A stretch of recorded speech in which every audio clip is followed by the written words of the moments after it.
Today we're talking about Far from the Madding Crowd by Thomas Hardy.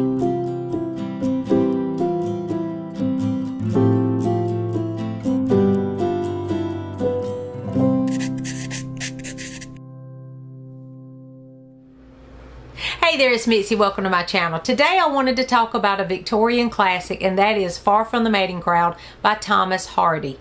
This book was written in 1874, and it's a book that I've had on my shelf for way too long. I haven't read this one because I've heard that Thomas Hardy was a Debbie Downer. He just would break your heart. So I have avoided Thomas Hardy for a very long time.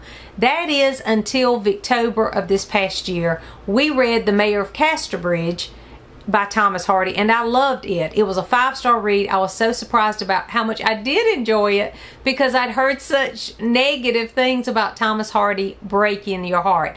And I do get that. Now, I know that The Mayor of Casterbridge and Far from the Madding Crowd aren't his most heartbreaking books. I know he has some that will torment me later. But these two books, I can see where he could go in that direction, because in both of these books, there are some heartbreaking scenes and events that happen. So I can see where he can go down that road. So in Far from the Madding Crowd, we meet Bathsheba Everdeen. She's a young girl who has inherited her uncle's farm. And what is so interesting about it is Victorian. And like a lot of Victorian literature, they focus a lot on women's roles during that time and the social classes and things, and this one does that too. So we really are focusing on Bathsheba taking the role of the mistress of this farm, so running the farm herself as a Victorian woman, which, you know, was not common and was a difficult situation, but she's a strong-willed character and she's determined to do this. And so she takes on this farm, and she's this beautiful woman who is strong-willed and has her own opinion about the way things should be, and she attracts several men who fall in love with her. So there are these 3 suitors that come calling, and she is making choices between these 3 men. So that is the premise of this story. I will not spoil the story for you because I want you to read it for yourself, and I don't like for people to spoil the story. So I will just talk about some themes in the story, as well as, you know, the basic premise of that. There is one character I do want to mention, and that is Gabriel Oak. And let me tell you, I have fallen in love with Gabriel Oak. He is one of the best characters I've ever read before. I just loved his character. In this story, he represents like loyalty and being a constant and being more of the moral anchor in the story and those kind of things. So I really loved Gabriel Oak. And Gabriel Oak, isn't that a wonderful name? I loved his name. So he was a great character. But in the story, there are a lot of themes of love. Love is a big part of this. And what is love and what does that mean?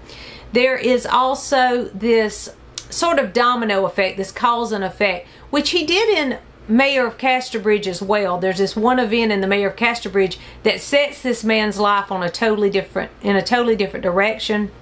The same kind of thing here. There is this choice that is made, and it's just a domino effect of out of control things are happening. But with Thomas Hardy, it's always, he's not going to let them just get up and go. He's just going to keep them on that heartbreak trail. So that's the difference in his writing and someone else's, maybe, because he doesn't just, okay, let's forgive and move on. Let's, you know, take the high road. No, we're going to stay there for a while. And that is probably why a lot of people criticize his work for that. But it is realistic. I mean, you know, really, we make bad choices, and sometimes we keep making bad choices. And so that is what this is an example of. There is this domino effect of life choices and cause and effect of that. That's a huge part of this. And the responsibility that, you know, you need to take responsibility for your actions and how that serves the people around you, and what happens to people around you because of what you do, and how serious that can be. So that is a big theme in here. So love, friendship, the role of women in Victorian times, Those are all, and the cause and effect, that's a big part. Those are all themes in the story, as well as the rural setting itself. I find that to be very interesting in the story. I like it when an author will take the setting and create a character within that, and the setting is a character within itself in this story. The way that he uses the countryside, the weather, those kind of things within the story makes it so much more interesting. It really is a powerful tool he uses in the story, and I love that when an author can do that well, and he does that very well in this story. So this was a 5-star read. It was fantastic. I loved it. I did find that as I went through, I wanted to shake a couple of these characters and say, what are you doing? Please turn around, go back, do something different, you know, that kind of thing. And it made for an interesting read though, and it was a lot of choices along the way. You're thinking, okay, you know, what's going to happen next? And there are some big twists in the story that I was not expecting at all. So I highly recommend Far From the Mating Crowd. I do want to watch the film adaptation. I watched the TV adaptation. So what I did was I looked up, are there any film adaptations of Far From the Mating Crowd? And I found a couple of those. There's one from 1967. I haven't seen that. I don't know anything about it. If you've watched that, let me know. But I watched the TV adaptation. I think it's one of those masterpiece, BBC, maybe BBC came out with it.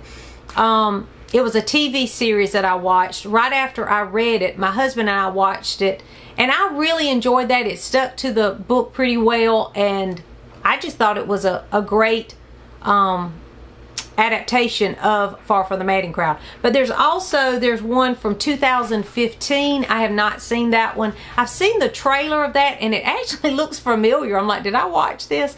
But I don't think I've seen that one. So let me know if you've watched any of the TV or movie adaptations for Far From the Mating Crowd, because I do want to watch one of the movies as well. Now that I have tipped my toes into the waters of Thomas Hardy with Mayor of Casterbridge and Far From the Mating Crowd, I have been picking up a few others along the way at estate sales and thrift stores and things like that. So I do have The Return of the Native, a selected short stories collection, as well as Under the Greenwood Tree. Again, I've just found these at thrift stores and estate sales and things. So I think I'm going to read Under the Greenwood Tree first because it's not that long. And I've heard that this one was a little more lighthearted than a lot of the others. And I've seen that there is an adaptation of this one too. So I thought I could read it and then watch that one. So I think I'll try that one next. So let me know in the comments if you've read any of these that I've mentioned, especially Far From the Mating Crowd. If you've not read that, I highly recommend it.